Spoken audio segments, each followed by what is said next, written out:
কাজল civil service একাডেমিতে তোমাদের স্বাগত। আমি জয়ন্ত দাস। আজকের এই ভিডিওতে তোমাদের জন্য সিম্পল ইন্টারেস্ট এবং কম্পাউন্ড ইন্টারেস্টের বেসিক কনসেপ্ট, অর্থাৎ simple interest, compound interest solve করতে গেলে আমাদের যে জিনিসগুলো অন্ততপক্ষে জানার দরকার, সেই জিনিসগুলো আমি আলোচনা করছি। চলো, কি কি দরকার লাগে সেটা আমরা দেখি। তো সিম্পল ইন্টারেস্ট বা কম্পাউন্ড ইন্টারেস্ট তোমাদের কাছে খুব যে অচেনা তা নয়। মোটামুটি তোমরা মাধ্যমিক স্তরে পড়েছো। আমি সেই জিনিসগুলো আবার একবার আলোচনা করছি। সিম্পল ইন্টারেস্ট আলোচনা করতে গেলে প্রথম যে জিনিস দরকার লাগবে সেটাকে ধরো আমরা পি দিয়ে ডিনোট করছি। পি মানে প্রিন্সিপাল, ইংরেজিতে প্রিন্সিপাল, বাংলায় যেটাকে আমরা আসল বলি। আসল মানে কি না, যে টাকাটা মনে করো তুমি ব্যাংকে জমা রাখছো, কাউকে ধার দিচ্ছ কিংবা কারো কাছ থেকে ধার নিচ্ছ, কোনো ব্যবসায় কাজে লাগাচ্ছ, সেই জিনিসটাকেই আমরা আসল বলছি বা মূলধন বলি, যেটাকে আমরা পি দিয়ে ডিনোট, বাংলায় আসল, ইংরেজিতে প্রিন্সিপাল হচ্ছে তাহলে কি না আসল। এখন তুমি ব্যাংকে যদি কিছু টাকা রাখো তাহলে কিন্তু কিছুদিন সময় দিতে হবে, অর্থাৎ সময় একটা দরকার। তো সময় একটা দরকার, সেটাকে আমরা টি দিয়ে ডিনোট করছি। বলতে সময়, টি বলতে সময় বোঝাচ্ছি আমরা, টি বলতে সময়। এই যে সময়টা, এই সময়টা কিন্তু ব্যবহার করতে হবে যখন আমরা ক্যালকুলেশন করব, তখন ব্যবহার করতে হবে বছর হিসাবে। তো পাশে এটাকে বছর মেনশন করে রাখ।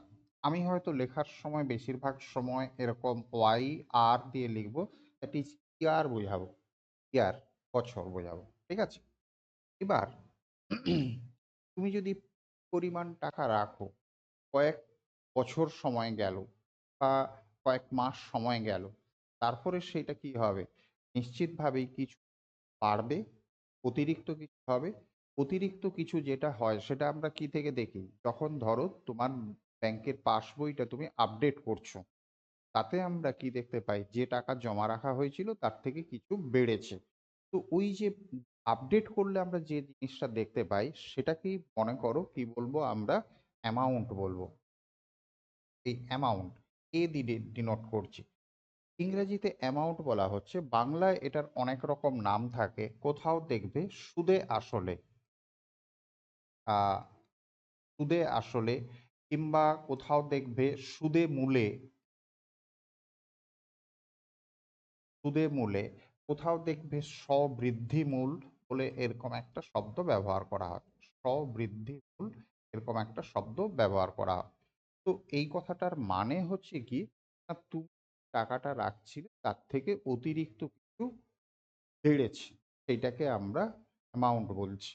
তাহলে অতিরিক্ত যেটা বেড়েছে, যেটা বাড়লো, সেইটাকে আমরা কি বলছি, সেইটাকে আমরা বলছি ইন্টারেস্ট। সেটাকে আমরা ইন্টারেস্ট বলছি।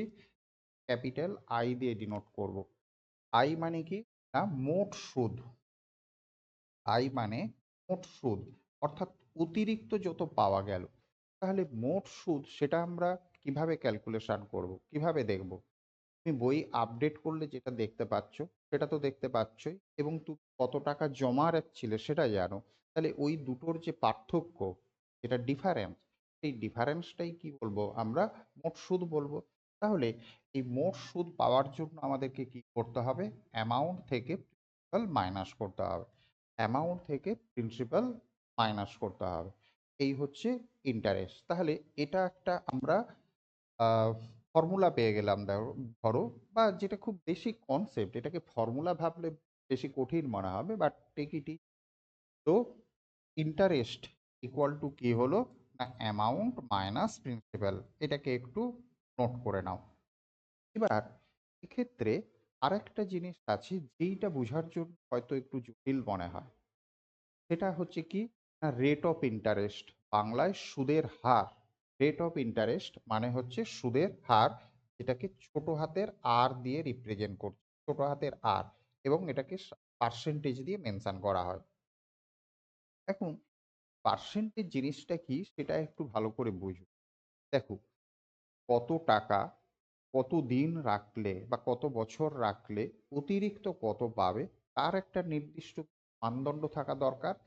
সেই যে মানদণ্ডটা, সেই মানদণ্ডটাকেই বলা হচ্ছে রেট অফ ইন্টারেস্ট বা সুদের হার বলছি আমরা।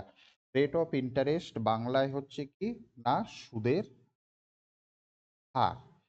এই কথাটার মানে এরকম বোঝাচ্ছে যে তুমি যদি মনে করো ১০০ টাকা, তুমি যদি ১০০ টাকা ১ বছর জমা রাখো, তাহলে যে সুদ পাওয়া যাবে মানে যে অতিরিক্ত টাকা পাওয়া যাবে সেটাকেই বলা হবে কি রেট অফ ইন্টারেস্ট। অর্থাৎ যখন তুমি সুদের হারের কথা বলছো, রেট বলছো, তার মধ্যে কিন্তু দুটো জিনিস একদম বাই ডিফল্ট বুঝিয়ে যাচ্ছে। যার একটা হচ্ছে কি না প্রিন্সিপাল মানে কত ধরবো আমরা 100 ধরবো, এবং টাইম কত ধরবো, টাইম হচ্ছে 1 বছর ধরবো। যখন তোমাকে রেট অফ ইন্টারেস্ট সুদের হার বলা হচ্ছে, তখন দুটো কথা ওর মধ্যে বাই ডিফল্ট নিজের থেকে বুঝিয়ে যাচ্ছে। প্রিন্সিপাল মানে বোঝাচ্ছে ১০০ টাকা এবং টাইম বোঝাচ্ছে 1 বছর। আমি একটা নির্দিষ্ট উদাহরণ নিয়ে বোঝাচ্ছি। মনে করো কোথাও এরকম বলা হলো যে রেট কত না 10%, রেট 10%। এই 10% কথাটার মানে হচ্ছে এরকম, তুমি যদি ১০০ টাকা ১ বছর জমা রাখো, তাহলে সুদ হিসাবে বা অতিরিক্ত হিসাবে কি হবে, ১০ টাকা পাওয়া যাবে, ১০ টাকা পাওয়া যাবে। তাহলে এই 10% যখন বলা হলো, তার মানে কি বোঝাচ্ছে না প্রিন্সিপাল মানে বোঝাচ্ছে ১০০ টাকা, টাইম মানে বোঝাচ্ছে কত ১ বছর, টাইম মানে ১ বছর, এবং এইটা বুঝিয়ে গেল কি সুদ ১০ টাকা, তার মানে ইন্টারেস্ট ইকুয়াল টু ১০ টাকা বুঝিয়ে গেল। তাহলে ১০০ টাকা এবং ১ বছর এই দুটো কিন্তু ফিক্সড যখন তোমাকে রেট বা সুদের হার বলে দেওয়া হচ্ছে। ঠিক আছে, এবার এখানে এই যে মোট সুদ যেটা হচ্ছে সেইটা আমরা কি করে হিসাব করব। মোট সুদ, দেখো এটা তোমরা মাধ্যমিক স্তরে পড়েছো, তো এটা নিয়ে ওই জন্য বেশি বিস্তারিত কিছু বলছি না। মোট সুদ তোমাদের প্রায় সবাই জানো যে principal into time into rate by 100। ভাষায় যদি লিখি মোট সুদ, মোট সুদ এটা কি হবে না আসল ইন্টু সময় ইন্টু সুদের হার, সুদের হার বাই নিচে 100। ঠিক আছে, এই হচ্ছে ফর্মুলা। এখন কেউ যদি চাও এই ফর্মুলাটার থেকে আরো 3টে ফর্মুলা আলাদা করে তৈরি করতে পারো। আমরা এটা ইন্টারেস্ট ইকুয়াল টু লিখলাম, তাহলে এটাকে একটু ঘুরিয়ে ফিরিয়ে আমরা এরকম করতে পারি যে প্রিন্সিপাল ইকুয়াল টু কী হবে, আর টাইম ইকুয়াল টু কী হবে, রেট ইকুয়াল টু কী হবে, এরকম আলাদা করে 3টে ফর্মুলা তৈরি করতে পারি। বাট যারা ফর্মুলা সম্পর্কে ইন্টারেস্টেড তারা এটা করতে পারো, বাট সবার জন্য দরকার নেই। আমি বলবো যে অ্যাটলিস্ট এই একটা অন্তত মনে রাখো যে principal in time rate by 100। ঠিক আছে, আচ্ছা, এখানে তাহলে আমরা কটা জিনিস দেখতে পাচ্ছি, এই একটা, দুটো, তিনটে এবং চারটে জিনিস দেখতে পাচ্ছি। চারটে রাশির মধ্যে যদি যে কোনো তিনটে দেওয়া থাকে, তাহলে বাকি আরেকটা আমরা ক্যালকুলেশন করে বের করতে পারবো। চারটে জিনিস আছে, এই চারটের মধ্যে যদি তিনটে জিনিস দেওয়া থাকে মানে কোশ্চেনে দেওয়া আছে ধরো, তাহলে কি হবে বাকি একটা আমরা ক্যালকুলেশন করে বের করতে পারবো। তো যেগুলো দেওয়া আছে সেগুলোর জায়গায় মান লিখলে, যেটা জানা নেই সেটা ক্যালকুলেশন করে বেরিয়ে যাবে। আলাদা করে ফর্মুলা মুখস্থ করতে যাওয়ার দরকার নেই। গোটা সিম্পল ইন্টারেস্ট জুড়ে আমরা এই একটাই ফর্মুলা ব্যবহার করব ধরো। ঠিক আছে, তো সিম্পল ইন্টারেস্ট সম্পর্কে এই বেশি কিছু আর বলার নেই। আচ্ছা, সিম্পল ইন্টারেস্ট যখন আমরা বলবো, তখন এই ইন্টারেস্টটাকে বুঝাবার জন্য করব ধরো এসআই দিয়ে মেনশন করব, সিম্পল বাংলায় যেটাকে আমরা সরল সুদ বলছি। আমি এর সঙ্গে আলোচনা করে দিচ্ছি সিম্পল ইন্টারেস্ট আর কম্পাউন্ড ইন্টারেস্ট। কম্পাউন্ড ইন্টারেস্টের বাংলা হচ্ছে জটিল সুদ কিংবা চক্রবৃদ্ধি সুদ। তো কি পার্থক্য সেটা আমরা পরে অংশে আলোচনা করছি। দেখো, কম্পাউন্ড ইন্টারেস্ট বোঝার জন্য ধরো একটা নির্দিষ্ট উদাহরণ নিন, তাহলে কম্পাউন্ড ইন্টারেস্ট বুঝতে পারবে। মনে করো প্রিন্সিপাল মানে আসল ইকুয়াল টু আমি ধরে নিচ্ছি ১০০ টাকা এবং রেট ধরে নিচ্ছি 10%। ঠিক আছে, রেট 10%। এখন টাইম যদি করো ১ বছর হয় তাহলে কি হবে? টাইম ১ বছর হলে এটা আমরা ইন্টারেস্ট ইকুয়াল টু হিসাব করে পাবো এরকম যে ১০০০ টাকা ইন্টু ১ বছর রেট বাই 100, তাহলে এটা হিসাব করলে আমরা পাবো ১০০ টাকা। ধরো যদি টাইম ২ বছর হয়, টাইম যদি ২ বছর হয় তাহলে এই জিনিসটাই কত পাবো? ১০০০ ইন্টু ২ ইন্টু ১০ বাই 100, এটা হিসাব করলে আমরা ২০০ টাকা পাবো। যদি টাইম মনে করো ৩ বছর হয়, টাইম ৩ বছর হয় তাহলে কি হবে? না ১০০০ টাকা ৩ বছর ১০% ফর্মুলার 100 দিয়ে এটাকে যদি হিসাব করি আমরা পাবো ৩০০ টাকা। সিম্পল ইন্টারেস্ট যদি হয়, সরল সুদ যদি হয়, তাহলে আমরা ১ বছরের জন্য পাবো ১০০ টাকা, ২ বছরের জন্য পাবো ২০০ টাকা, ৩ বছরের জন্য ইন্টারেস্ট হবে ৩০০ টাকা। এরকম চলতে থাকবে। অর্থাৎ এর মধ্যে একটা বিশেষ বৈশিষ্ট্য খেয়াল করো, সিম্পল ইন্টারেস্ট সরল সুদ হওয়ার ফলে আমরা প্রত্যেক বছর একই পরিমাণ সুদ পাচ্ছি। আবার আমি কথাটা রিপিট করছি, সিম্পল ইন্টারেস্ট বা সরল সুদ হওয়ার ফলে প্রত্যেক বছর আমরা সমান সুদ পাচ্ছি। একটা ছবি নেই, ধরো মনে করো এইটা হচ্ছে ১ বছর, এটা মনে করো দ্বিতীয় বছর, এইখানে যখন কমপ্লিট হলো ২ বছর কমপ্লিট হলো, মনে করো এইটা তাহলে দ্বিতীয় বছর, এটা ফার্স্ট, এটা সেকেন্ড ইয়ার, এটা মনে করো থার্ড ইয়ার, তৃতীয় বছর। যখন প্রথম বছর কমপ্লিট হচ্ছে তখন ইন্টারেস্ট আমরা পাচ্ছি ১০০ টাকা, যখন ২ বছর কমপ্লিট হলো তখন আমরা ইন্টারেস্ট পাচ্ছি ২০০ টাকা। তাহলে এই যে ১ বছর থেকে ২ বছর হলো, এই দ্বিতীয় বছরের জন্য আমরা কত পাচ্ছি? না প্রথম বছরেও ১০০ হচ্ছিল, দ্বিতীয় বছরেও কত হচ্ছে? ১০০, তবেই এই ১০০ এবং ১০০ মিলে ২০০ হবে। ৩ বছর যখন কমপ্লিট হচ্ছে তখন আমরা পাচ্ছি ৩০০ টাকা। তো ২ বছর কমপ্লিট হলে আমরা পাচ্ছিলাম ২০০ টাকা। তাহলে ৩ বছর অর্থাৎ ২ বছরের পরের যে বছরটা, সেই বছরটার জন্য আমরা কত পাচ্ছি? না সেই বছরটার জন্য আমরা অতিরিক্ত ১০০ টাকা পাচ্ছি। প্রত্যেক বছর কি হচ্ছে? ইন্টারেস্টের পরিমাণ একই হচ্ছে। এই জন্যই এটাকে বলা হচ্ছে সরল সুদ। এই জন্যই এটাকে আমরা বলছি সরল সুদ। কম্পাউন্ড ইন্টারেস্ট বা জটিল সুদ বা চক্রবৃদ্ধি সুদ হলে কি হবে? চক্রবৃদ্ধি সুদের এক কথায় যদি বলো, সেটা হচ্ছে কি? না সুদেরও সুদ দিতে হবে। এই যে ইন্টারেস্টগুলো পাচ্ছিলাম, এই যে ১০০ টাকা ১০০ টাকা পাওয়া যাচ্ছিল, সেটা কি? না শুধুমাত্র এই আসল থেকে পাওয়া ইন্টারেস্ট।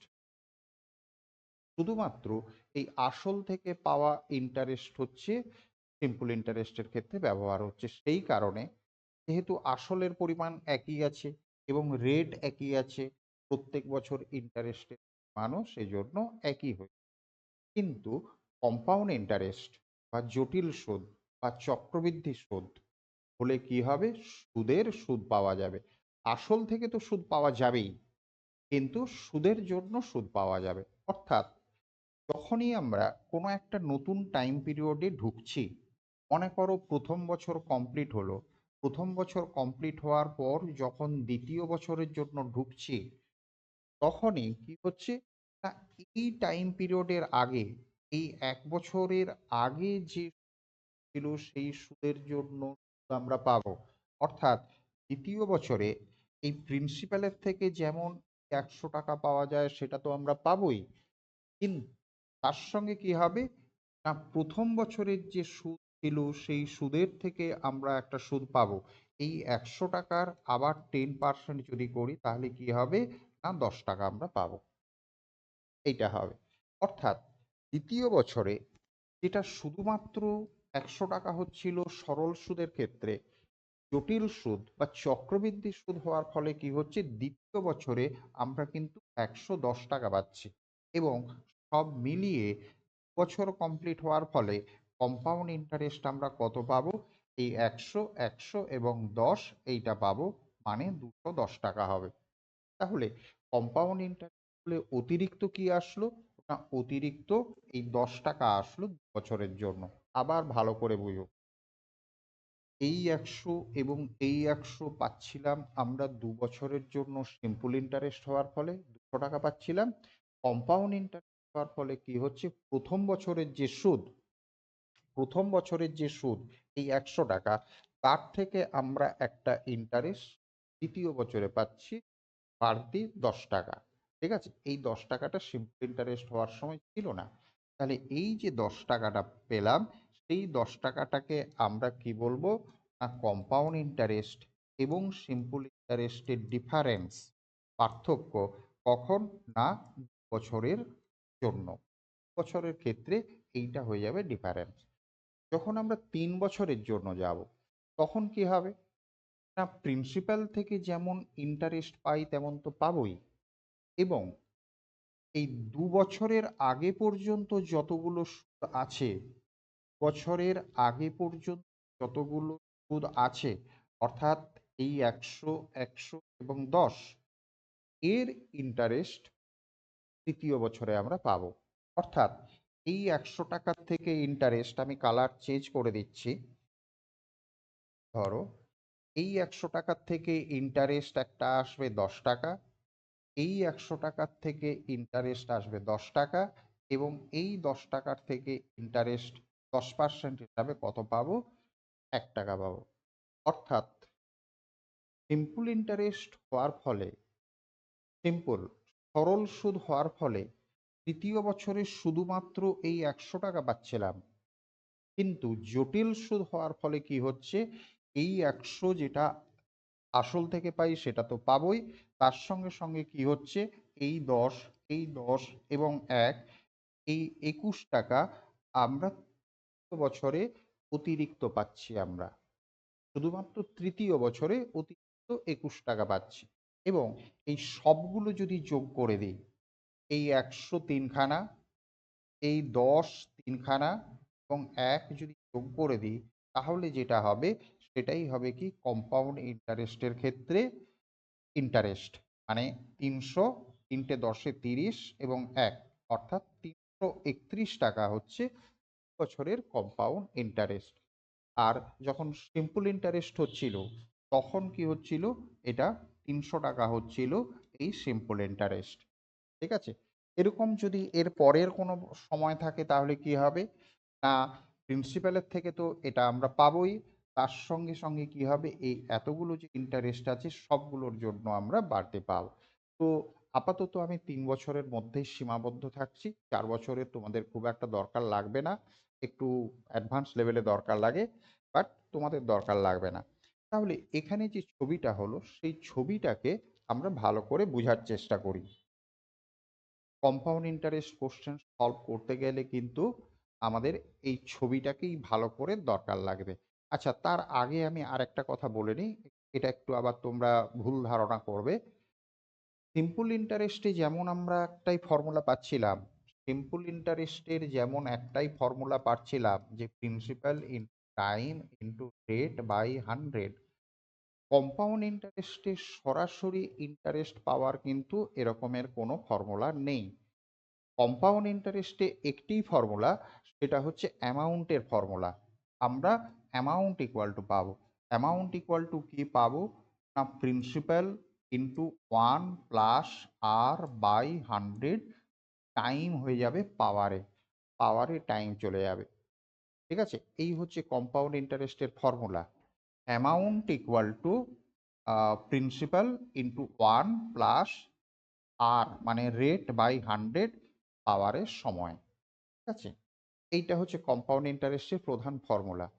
কিন্তু ভালো করে শোনো, আমাদের যদি খুব খুব দরকার না পড়ে, আমরা কিন্তু কম্পাউন্ড ইন্টারেস্টের এই ফর্মুলা ব্যবহার করব না। কম্পাউন্ড ইন্টারেস্টের এই ফর্মুলা ব্যবহার যদি করো, তাহলে ক্যালকুলেশনের জন্য সবচেয়ে জটিলতায় পড়ে যাবে। সেই জন্য খুব খুব খুব আর্জেন্ট না হলে এই ফর্মুলা ব্যবহার করবে না। ঠিক আছে? তাহলে আমরা কি করব? আমরা সবসময় এই সিম্পল ইন্টারেস্টেরই ফর্মুলা ব্যবহার করব। সিম্পল ইন্টারেস্টের ফর্মুলা ব্যবহার করেই আমরা কম্পাউন্ড ইন্টারেস্টের কোশ্চেন সলভ করব। এটা খুব ইন্টারেস্টিং কথা মনে হতে পারে, বাট এটাই ঘটনা। আমি যখন প্রশ্ন আলোচনা করব সেখানে তোমরা দেখতে পাবে যে আমরা বারবার ওই একই জিনিস principal into time into rate by 100 এটাই ব্যবহার করছি। ঠিক আছে? তো কম্পাউন্ড ইন্টারেস্ট সলভ করতে গেলে আমি ২ বছর এবং বছরের জন্য যে ছবিটা দেখালাম ওই ছবিটা আমি আবার ট্রেস করে আঁকছি। তো ওই ছবিটাকে ভালো করে তোমরা নোট করো এবং ভালো করে বুঝে দেখো। ওই ছবিটা ছাড়া কম্পাউন্ড ইন্টারেস্টের কোশ্চেন সলভ করতে গেলে ক্যালকুলেশন জটিলতায় জড়িয়ে পড়বে। চলো আমি আবার একবার বোঝাচ্ছি। আমরা বোঝার সুবিধার জন্য প্রিন্সিপাল নিচ্ছিলাম ১,০০০ টাকা এবং রেট নিচ্ছিলাম 10%। আমি প্রথম আলাদা আলাদা করে ছবি তৈরি করছি যে প্রথম হচ্ছে ২ বছরের জন্য করছি। ২ বছরের জন্য ছবিটা হচ্ছে এরকম যে প্রথম বছর এইটা মনে করো ফার্স্ট ইয়ার এবং এটা হচ্ছে সেকেন্ড ইয়ার। তাহলে ফার্স্ট ইয়ারের জন্য আমরা কি পাবো? এই ১,০০০ টাকার 10% মানে ১০০ টাকা পাবো এবং সেকেন্ড ইয়ারেও কি হবে? ১০০ টাকা পাবো। আর সেকেন্ড ইয়ারে কি হবে? কম্পাউন্ড ইন্টারেস্ট হওয়ার জন্য প্রথম বছরের ইন্টারেস্ট তার থেকে একটা ইন্টারেস্ট তৈরি হবে। এই ১০০ টাকার থেকে আবার 10% করে আমরা একটা ইন্টারেস্ট পাবো কত? ১০ টাকা। সব মিলিয়ে যেটা হবে সেটা হচ্ছে কি না ২১০ টাকা হচ্ছে কম্পাউন্ড ইন্টারেস্ট হয়ে যাবে। এখানে এই দুটো হান্ড্রেড এই এই 100 মিলে কি হয়ে যাবে? সিম্পল ইন্টারেস্ট হয়ে যাবে ২০০ টাকা। এবং এই যে ১০ টাকাটা এই ১০ টাকাটাকে আমরা কি ডিফারেন্স বলছি।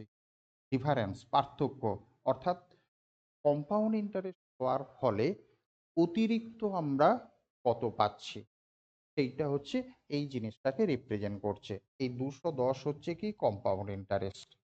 ঠিক আছে? এখন এইটার মধ্যে যে বৈশিষ্ট্য আছে সেটা আবার একটু ভালো করে দেখি। সিম্পল ইন্টারেস্ট হওয়ার ফলে এই প্রথম যেটা হচ্ছে ধরো আ এই উপরের লাইনে যেটা হচ্ছে এই দুটো সিম্পল ইন্টারেস্টকে বোঝাচ্ছে এবং এই দুটো কি হবে? একই সংখ্যা হবে। এই দুটো জিনিস একই সংখ্যা হবে। একই সংখ্যা হবে। ঠিক আছে? এবং আ এইটার থেকে এই প্রথম বছরের ইন্টারেস্ট থেকে এইটা একটা তৈরি হচ্ছে। সুতরাং এইটা আলাদা কিছু হবে। সেইজন্য আমি আলাদা সিম্বল দিলাম। ঠিক আছে? ২ বছরের জন্য এই ছবিটাকে এটাকে একটা ফর্ম বলে মনে করো। ২ বছরের যখন কোনো আমরা কোশ্চেন দেখব আমরা চেষ্টা করব এই ফর্মটা ফিল আপ করার। তাহলেই আমাদের কোশ্চেন সলভ হয়ে যাবে। আমি যখন কোশ্চেন আলোচনা করব তখন ক্লিয়ার হয়ে যাবে। দেখো ৩ বছরের জন্য কি হবে? আমি এই উদাহরণটাই নিচ্ছি যে প্রিন্সিপাল মনে করো ১,০০০ টাকা, রেট হচ্ছে 10%, টাইম আমরা বছর নিচ্ছি। ঠিক আছে? তো ধরো এটা ফার্স্ট ইয়ার, এটা সেকেন্ড ইয়ার এবং এটা হচ্ছে থার্ড ইয়ার। সিম্পল ইন্টারেস্টের বৈশিষ্ট্য কি? প্রত্যেক বছর একই পরিমাণ ইন্টারেস্ট হয়।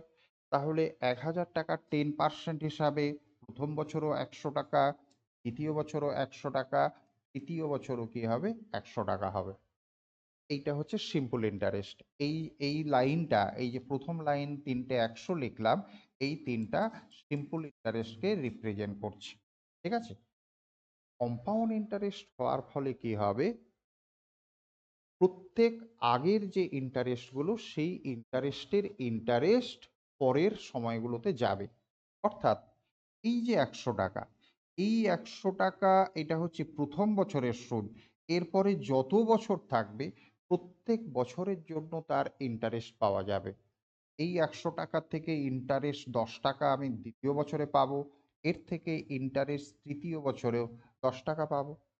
এগেইন এই যে ১০০ টাকা, সেই ১০০ টাকার থেকে ইন্টারেস্ট আমরা পাবো ১০ টাকা এবং এই ১০ টাকার থেকে ইন্টারেস্ট আমরা পাবো কত? ১ টাকা পাবো। ফলে সবগুলো মিলিয়ে যেটা হবে সেটা হবে কি কম্পাউন্ড ইন্টারেস্ট। তিনটে 100 300, তিনটে 10-এ 30 এবং 1, তাহলে কম্পাউন্ড ইন্টারেস্ট হলো 331। এই ছবিটাকে এইটার মধ্যে যে বৈশিষ্ট্য আছে যদি এরকম সিম্বল দিয়ে আঁকি তাহলে যেটা হবে, আমি আবার একটু ছোট করে দিচ্ছি। দেখো, এই ছবিটার মধ্যে যে বিশেষত্ব আছে সেই বিশেষত্বটাকে যদি আমরা ধরার চেষ্টা করি, সংখ্যাজনিত বিশেষত্ব, সেটা হচ্ছে কি না, এই উপরের লাইনের এই তিনটে সংখ্যা একই জিনিস হবে, একই সংখ্যা হবে, এবং এই তিনটে মিলে কি হবে, এই তিনটে মিলে সিম্পল ইন্টারেস্টকে রিপ্রেজেন্ট করবে। এই তিনটের টোটাল যেটা হবে সেইটা হচ্ছে সিম্পল ইন্টারেস্টকে রিপ্রেজেন্ট করবে। এবার যেহেতু এই দুটো একই জিনিস, তাহলে এদের থেকে যে ইন্টারেস্টগুলো পাওয়া যাবে সেই ইন্টারেস্টগুলোও কি হবে, প্রত্যেক বছর সমান হবে। তো সেইটা করে দ্বিতীয় বছরে একটা এবং তৃতীয় বছরে দুটো আসবে। তৃতীয় বছরে এই দুটোর থেকে এই দুটো তৈরি হলো, এবং তৃতীয় বছরে কি হবে, এইটার থেকে আর একটা জিনিস তৈরি হবে, সেটাকে মনে করো আমি একটা আলাদা সিম্বল দিলাম, ডট দিলাম। এই সবগুলো মিলিয়ে যেটা হবে সেটাকেই আমরা কম্পাউন্ড ইন্টারেস্ট বলবো, সেটাকেই আমরা কম্পাউন্ড ইন্টারেস্ট বলবো। আর যদি বলি যে কম্পাউন্ড ইন্টারেস্ট হলে অতিরিক্ত কি পাচ্ছি, তা অতিরিক্ত হিসাবে পাচ্ছি আমরা এইখানে দেখি যে এই তিনটে 10 এবং একটা 1, 10 এবং একটা 1, কিংবা এই ছবিতে যদি দেখি তাহলে তিনটা স্টার এবং একটা ডট। এইটা কি হচ্ছে, যে এইটা হচ্ছে ডিফারেন্স। ডিফারেন্স ক বছরের, না 3 বছরের। ডিফারেন্স না কম্পাউন্ড ইন্টারেস্ট, কম্পাউন্ড ইন্টারেস্ট এবং সিম্পল ইন্টারেস্টের ডিফারেন্স হচ্ছে এইটা। তো 2 বছরের জন্য এবং 3 বছরের জন্য এই যে ছবিটার স্ট্রাকচার আমি তৈরি করলাম, এই ছবিটার স্ট্রাকচারটাকে কিন্তু মুখস্থ রাখতেই হবে কম্পাউন্ড ইন্টারেস্টের কোশ্চেন 2 বছরের এবং 3 বছরের কোশ্চেন যদি সলভ করতে হয়। আচ্ছা, এখানে আর একটা ছোট্ট কথা বলে দিই। আমি যেটা 2 বছর বা 3 বছর বললাম, এই কথাটাকে আরেকটু রিল্যাক্স করে এরকম বলা যেতে পারে, যেক্ষেত্রে দুবার চক্রবৃদ্ধি ঘটবে সেক্ষেত্রে আমরা 2 বছরের এই যে ছবিটা আছে সেটাকে ব্যবহার করব দুবার। অনেক সময় থাকে 6 মাস অন্তর চক্রবৃদ্ধি হচ্ছে, মোট সময় 1 বছর দেওয়া হলো, তাহলে 1 বছরে 6 মাস 6 মাস করে দুবার চক্রবৃদ্ধি হবে, সেক্ষেত্রে আমরা এই ফর্মুলা ব্যবহার করব। আবার বলা হলো 6 মাস অন্তর চক্রবৃদ্ধি হচ্ছে, মোট সময় 1.5 বছর, তার মানে 1.5 বছরের মধ্যে 6 মাস করে 3বার চক্রবৃদ্ধি হবে, তো সেক্ষেত্রে আমরা এই 3 বছরের ছবি যেটা সেটা ব্যবহার করব। কোথাও হয়তো এরকম বলল যে 3 মাস অন্তর চক্রবৃদ্ধি হচ্ছে, মোট সময় 6 মাস, সেক্ষেত্রে 6 মাসের মধ্যে 3 মাস 3 মাস করে দুবার চক্রবৃদ্ধি হবে, আমরা এই ছবি ব্যবহার করব। 3 মাস অন্তর চক্রবৃদ্ধি, মোট সময় 9 মাস, সেক্ষেত্রে আমরা এই 3 বছরের ছবি ব্যবহার করব। সুতরাং এই ছবি দুটো খুবই powerful. I hope simple interest এবং কম্পাউন্ড ইন্টারেস্টের যে বেসিক কনসেপ্ট সেটা তোমরা ক্লিয়ার বুঝতে পারলে। দরকারে এই ভিডিও কিন্তু 2বার 3বার দেখো, এই ছবি নিজেরা আগে হাতে নাতে খাতায় আঁকো, তারপর কিন্তু তোমরা কোশ্চেনের সলিউশন দেখতে শুরু করো। ঠিক আছে? আর যদি কোনো তোমাদের অসুবিধা হয় তাহলে অবশ্যই অবশ্যই যোগাযোগ করবে। সেজন্য আমরা ইনস্টিটিউশনের পক্ষ থেকে আহ, যে কোনো সময় হেল্প করতে একদম এক পায়ে আমরা খাড়া হয়ে দাঁড়িয়ে আছি। কোনো হেজিটেট করবে না। থ্যাংক ইউ তোমাদের।